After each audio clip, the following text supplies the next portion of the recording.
Good evening, students.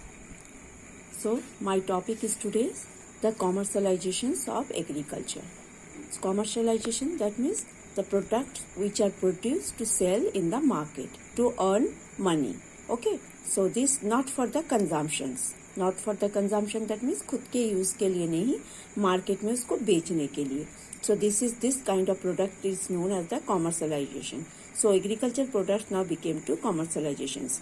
The British also started growing crops that were required in Europe. The British pursued to pressurize the Indian farmer to produce cash crop like indigo, cotton, raw silk, opium, pepper, tea and sugar. So it is the policy of British because they are having the industry in Europe, and for this industry they need this kind of things. What they need? They need the indigo, they need the cotton, they need the raw silk, opium, pepper, tea, sugar, etc. Because sugar industry is there also, tea garden is there also, pepper is they are needed, the pepper maximum they are in consume the peppers, opiums, raw silk, cotton, indigo. These are also known cash crop which are giving the cash that means money. To sale of this product, when the farmers are getting cash, that is known as the cash crop. So production of the cash crop enabled the British to make a lot of profit. So when the cash crop is there, so with these crops, British are getting huge profit. And for that, British are exploited the farmers because the brutal and exploitative face of British were exposed to the Indian farmers. Because one incident we can see there, one incident it is mentioned in your book.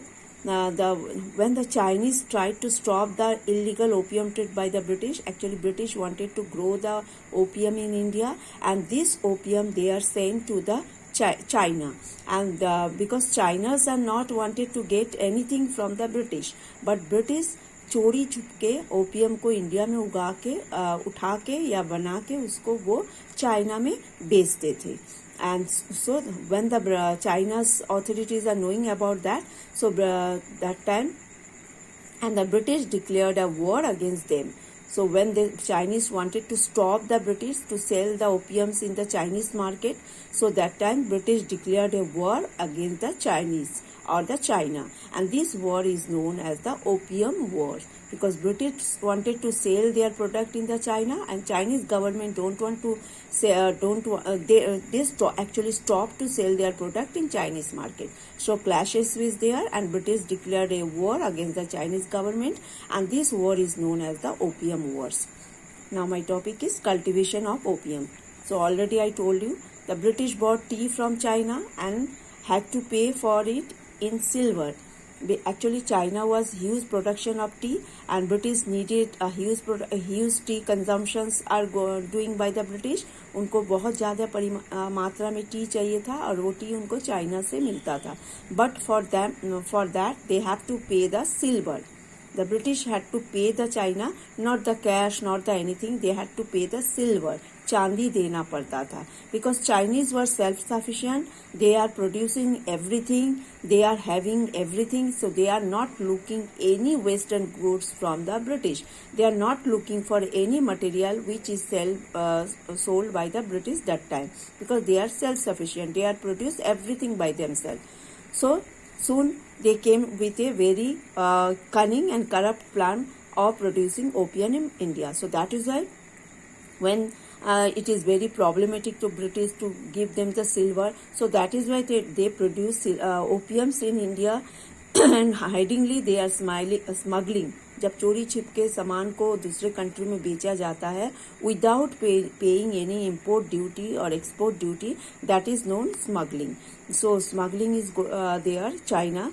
What commodity? Opium is smuggling in China, and that was illegal trade. So smuggling, that means illegal trade, is doing in China, and it is supported them in financing their tea trade. So with this money, with the illegal trade, British gain huge profit, and this profit they are investing their tea trade. Now the cultivation of indigo. The Indian indigo was in great demand by European cloth manufacturer because it produced a rich blue color. Because Indian indigo is having the huge nice quality, which is having the rich blue color, and this blue color is demanded highly in their cotton industries or cloth industries to dye the clothes. Indigo is needed. So during the last decade of 18th century, indigo cultivation in Bengal expanded rapidly and soon came to dominate the world market. So in the 18th century, this indigo production was growing very fast in Bengal, and this was also dominated in world market. पूरी world market में Indian cotton की बहुत ज़्यादा demand थी. Indian indigo की बहुत ज़्यादा demand थी.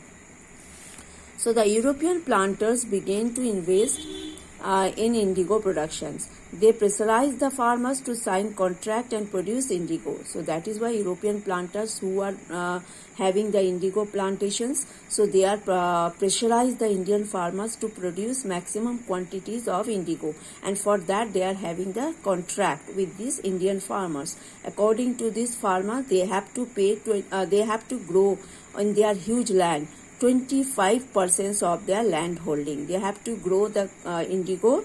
They have to grow the indigo on their own land, at least 25% of their total land. That means if the farmers is having 100 hectares of land, and then 100 hectares of land, 25 hectares of land, they should grow the indigo. अगर उनके पास 100 hectare जमीन है, तो 100 hectare जमीन में at least 25% land में उनको Indigo उगाना ही है. Either they will or not. उनको इच्छा है या नहीं है. That was the contract was doing by the European or the British with the Indian farmer, and this was very brutally exploited, and they are also, these peasants were exploited with the hands of the British. And but after growing the indigo, they are getting very low price from the British government, and so for another growing of indigo, they have to take the loan from the money lenders. And in that way, another bad thing is there for the indigo plantation, that is after producing the indigo, their fertilities of land is decreasing. जमीन की जो fertility conditions है वो कम होने लगता है. So farmers are not wanted to grow the indigo. They prefer to cultivate the rice, but due to the contract with the Europeans, actually these contracts were forcefully doing by the European traders or the European merchants with the Indian farmers. So that is why they have to grow the indigo. And indigo lost the fertility of the soil also. So it is in that way Indian farmers suffering loss. Double losses is there. What the double loss is?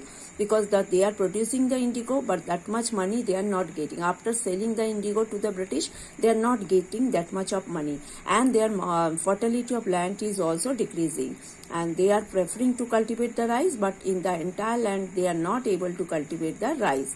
25% of land is for the indigo plantation. So that is why it is a double loss for the Indian farmer.